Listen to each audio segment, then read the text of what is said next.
Man, what a pretty day.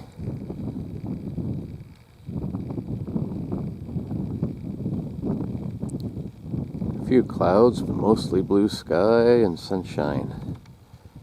I think spring is here, even though I don't want to jinx this.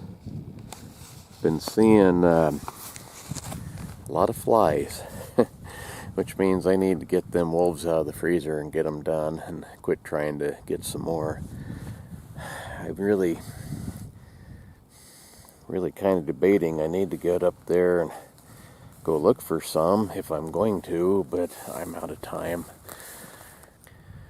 Now that we got Bodine's side-by-side back, I could go up there, and I might go up there and just try hunting and calling instead of the trapping.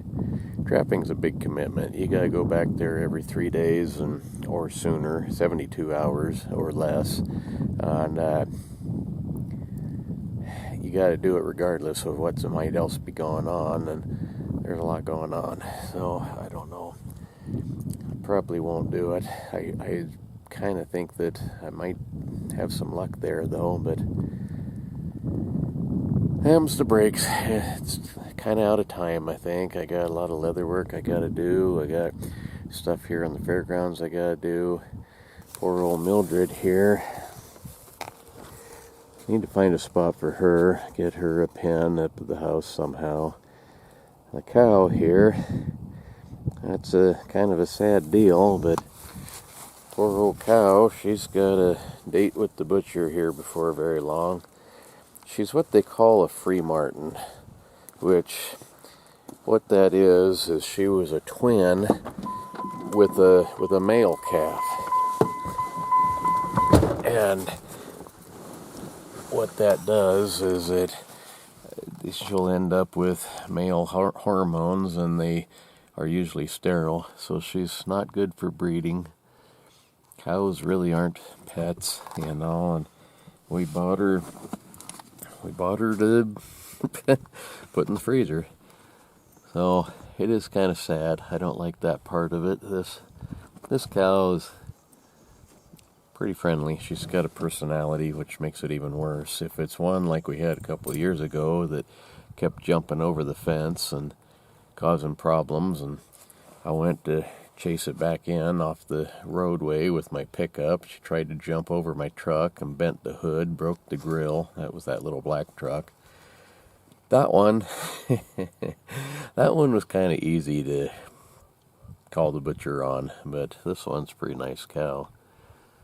But, that's life. If people didn't need to eat, we wouldn't do this. We're not plants, we don't get our nourishment from the sunshine, and even plants, they eat dead and decaying stuff that's in the soil. So it's all a big circle. Anyway, for today, first thing I gotta do is run down here and see what the rodeo arena looks like, how much snow is still down here, and that sort of stuff. It's turning to mud fast. I mean, like I say, I think spring is here. We're supposed to get another few snowstorms and rainstorms and things like that. But this late in the year, I don't think it'll stick, or if it does stick, it'll be gone in a day. And it could turn cold again, but I don't think it's going to. Now, let's see what this looks like. This crossing gets really muddy. Hopefully it's still somewhat froze. It don't look like it is, though. Yeah, it's pretty soft. Okay, so this rodeo arena is still pretty icy. What happens? Hey, dogs. What happens is the grandstands over there shade right along the fence here, and it takes forever to thaw out and to drain off and that kind of stuff. So we drug a lot of the sand away from the fence last fall. I need to go over there with a shovel as soon as that starts to melt at all, and see if I can't get that to drain. If it doesn't drain, it's super soft. And for the horse sale, this year's horse sale is the 10th and 11th of April, I think. And they usually have a roping that day also, or right about in there, as part of the horse sale. He's got his mule race, and dang, had to sneeze. They got their mule race. It runs right through the edge of that too, and so it kind of needs to be dried out if I can get it to do it.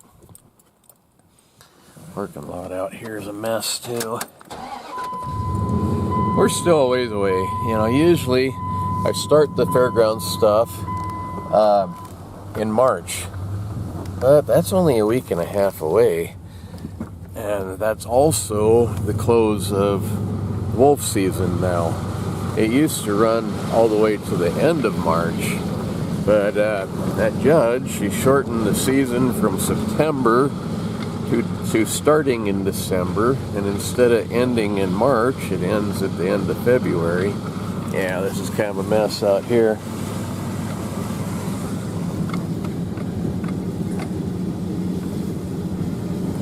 So even if I do set traps up there, I've only got about a week and a half, which, you know, really, it would be possible to catch one, and maybe, you know, you could put a trap out and catch one that very night, but it's not really very likely. No, I don't know. It boils down to time. Always does. Time and money.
Overall, it's looking pretty good down here. The trees are starting to bud out. The snow's melting.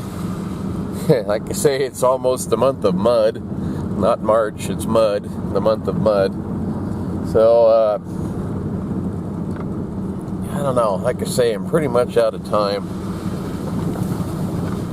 But for today, I gotta run into town here quick and probably buy a little bit of metal. I don't know, I got some metal. I should look first, see what I got, but I need to build a stand or something for my fleshing beam. Get that going. So the way I have it set up now, it goes in the receiver hitch on my truck, but if the weather does turn bad like it's supposed to, I can do it inside the garage. No, we got a garage, but or the fairgrounds workshop here too.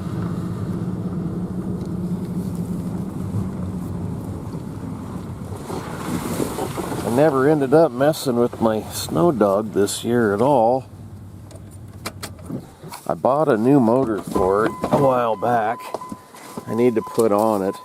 This one's too big. This is a what is it, 12 to 14 horse, I think. I got a 6.5 horse. Should be lighter and less tippy. That one's too top heavy really to make it work good. I couldn't get it to start when Hillbilly came out to see us. Not sure what the deal was there. And then this one, like I said, we weren't expecting this moving stuff. And this ended up sitting here. I didn't get any further. I should have probably tried to work on this some too. I've still got some ideas for this, and if this doesn't work out, I might be able to still adapt it over onto that little black Ford Ranger I have.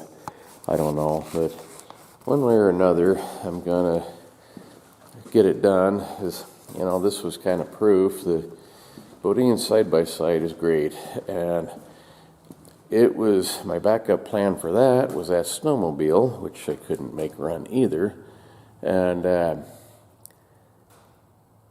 so I need another backup plan. That snowmobile is hard to ride, not very comfortable or warm. Let's see. Okay, so I do have a receiver hitch right there. That would work. So what I need, I thought I had a smaller piece. I bet I still do.